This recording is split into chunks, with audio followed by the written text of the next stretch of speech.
From MTN News, this is Montana This Morning. We're going to head over to the mining city to see how Butte honors those who paid the ultimate price for our freedoms on Memorial Day. I'm here in the long-forgotten mining town of Rochester, Montana, where some Twin Bridges veterans decided to honor some long-forgotten veterans. Former President Donald Trump returns to a Manhattan courtroom today for the closing arguments in the so-called hush money trial. I'm Astrid Martinez with a look back at the case and when we can expect a verdict. I'm Jonathan Amberian in Helena. I'll give you one final look at the fundraising picture in Montana's U.S. Senate race ahead of the primary next week. Alrighty, it is 6 o'clock on this Tuesday morning. Jane McDonald and Matt Elwell with you. Lots of people. This is more like a Monday, first day of the work week. That's right, and I think today's not going to disappoint. There are some showers in the forecast, more toward the late afternoon, so you can get some stuff done outside if you'd like. Daytime temperatures are going to build nicely from where we are right now, which is generally in the 30s and 40s for southwest Montana, 27 this morning in West Yellowstone. You look at our forecast, I think it's the late afternoon, early evening that really poses the best chance of showers during the daylight hours, and then those showers continue during the evening and overnight, and likely to see some very heavy rain in parts of the area. You'll be interested to know some of those numbers. I'll show those to you coming up here in a little bit. Daytime highs staying into the 70s for today. There are some shower chances. I'll talk more in depth about these impacts in just a little bit. All right, thank you very much, Matt. Well, over in the mining city, Butte took time to honor its fallen. People gathered over at the Vietnam Veterans Memorial at Stoughton Park for the United Veterans Council Memorial Day services. The ceremony saw the town pause and reflect on those who made the ultimate sacrifice. It was clear that Butte is a place that makes great effort to honor its veterans and the memories of those who perished while protecting this nation. You know, Butte has always recognized their veterans very well. We support our military, our first responders. Butte's a great place that understands the commitment it takes to defend our country. And as we recognize, there's only 1% of the population now that protect 99% of the population, and so they're the ones sacrificing. And Butte always sends more than that 1%. It was also announced that the Wall That Heals, a 3/4 traveling replica of the Vietnam Veterans Memorial in Washington, D.C., will make a visit to Butte this summer.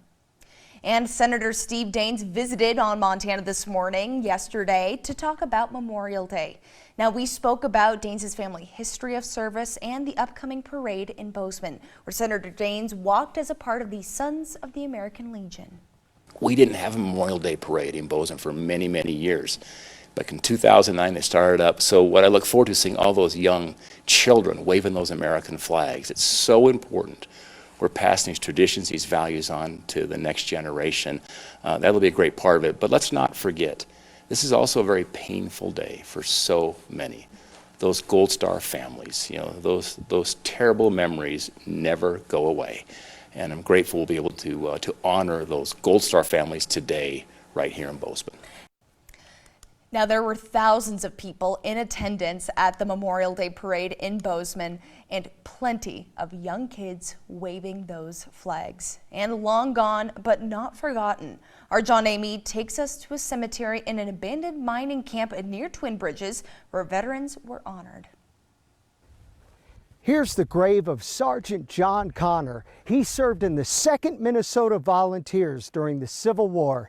He now lies here in this long abandoned ghost town of Rochester, Montana, in the middle of nowhere and long forgotten. But the members of the American Legion and Twin Bridges want to make sure Sergeant Connor and 4 other veterans are never forgotten. Fire. Hey. Fire. People don't forget that there, are veterans that are been buried someplace long forgotten. So hopefully we're just going to bring a reminder back that there are veterans around. The Twin Bridges Honor Guard traveled 14 miles down this winding dirt road to the once booming gold mining town of Rochester to perform a Memorial Day ceremony at the Ghost Town Cemetery, where 5 war veterans are buried.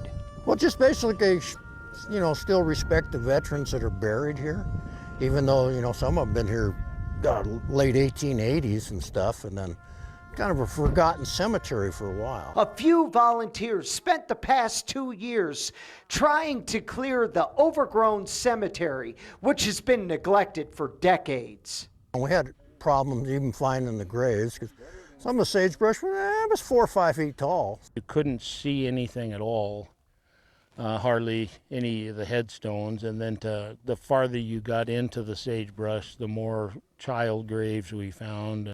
Gold was discovered in Rochester in 1863, and by 1900, more than 2,000 residents had been living there before it went bust in 1937.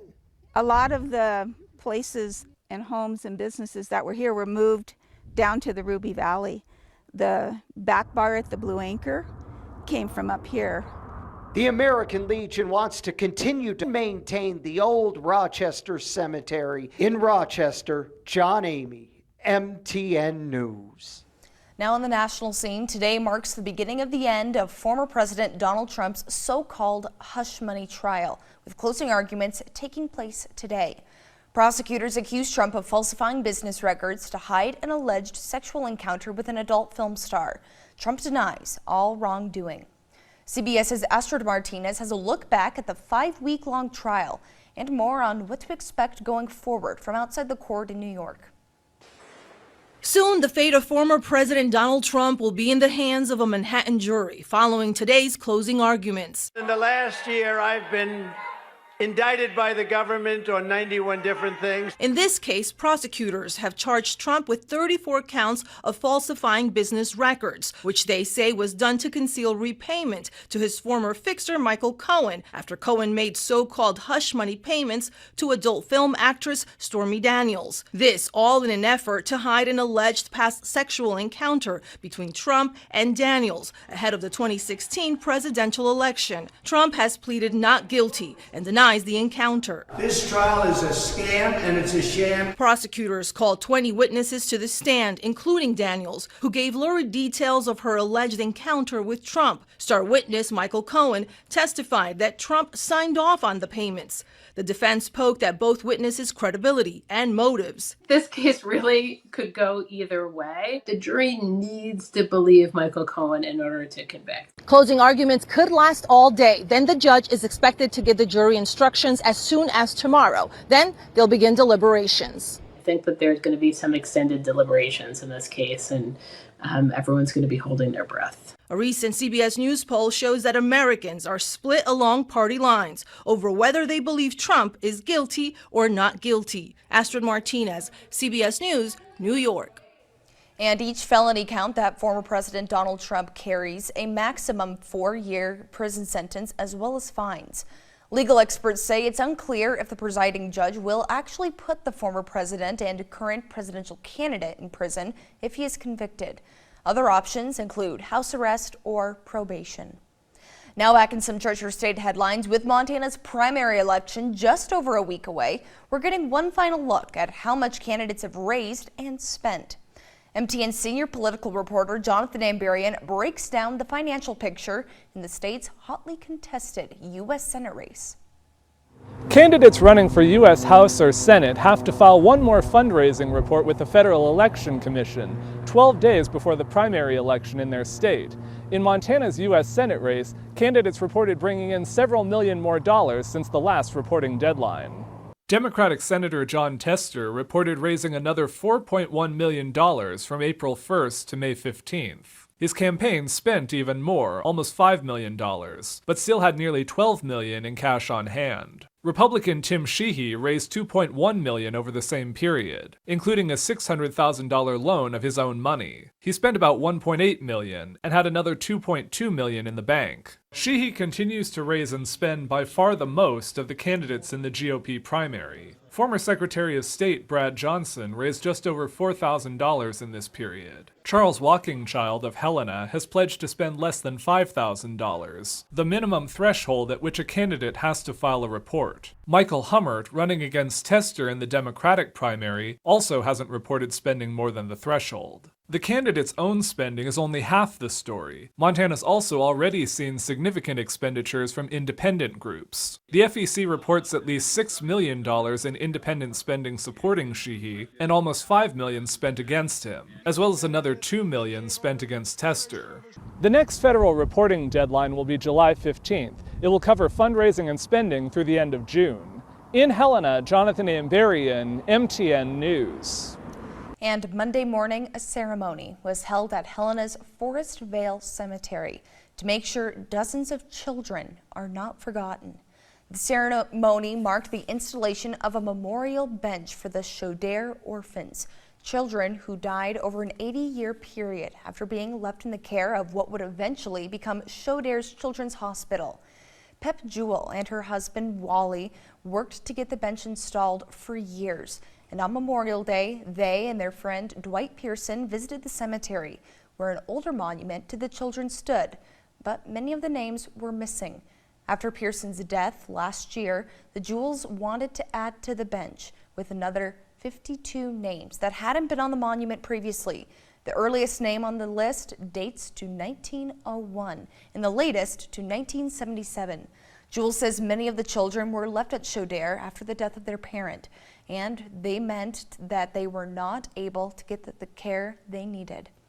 And a recent Veterans Association survey found more than a 50% increase in homeless veterans in Montana from 2021 to 2022. And organizations like Veterans Incorporated are working to lower that number. To find out how they're doing that, MTN's Emily Brown spoke with a nonprofit and spoke to a veteran whose life was saved by its services. While Memorial Day is a chance to honor those we've lost serving our country, it can also be a great way to find opportunities to support veterans after they've come home.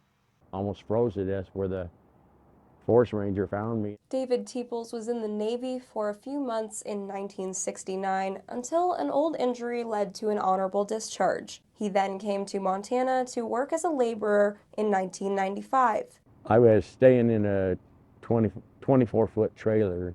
I had to get out the panhandle to get gas to run the generator. Teeples was in dire need of help and connected with Greg Norgard, housing specialist for Veterans Incorporated. Well, especially in Montana and Missoula specifically, the housing market's pretty tough, or can be. Norgard has spent 9 years helping veterans who are either homeless or at risk of becoming homeless find places to live. Once you get the housing, it's a lot easier to accomplish all those other problems and goals. It's sort of our way of paying them back for their service. When Teeples was at his lowest, he says Veterans Inc. saved him. I got hit by a semi and put me in a hospital about 3 months. Greg found out that I had got hurt and everything, and he called me, and I went in, and he said, well, how can I help you? Teeples now has a warm place to live in Superior and a steady job at Goodwill. I don't go to nobody else except for Veterans Inc. because they're the only ones that bend over backwards to help me. If you or a veteran you know is in need of some support, information for Veterans Incorporated is up on our website. In Missoula, Emily Brown, MTN News.